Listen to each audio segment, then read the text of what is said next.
Water leaks are a common risk with any water treatment system, including deionization tanks. Leaks can damage expensive equipment and disrupt your operations, leading to costly downtime.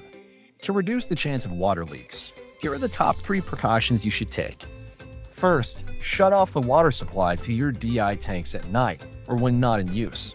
This is important because municipal water pressure often spikes during the night when demand is low.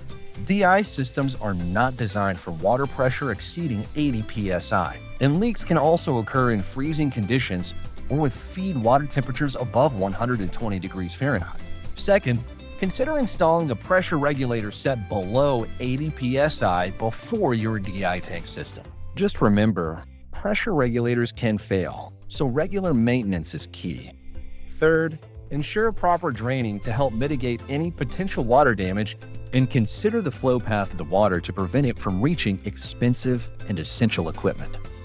By taking these precautions, you can protect your equipment and ensure smooth operations. For more information on safeguarding your DI systems, contact us today.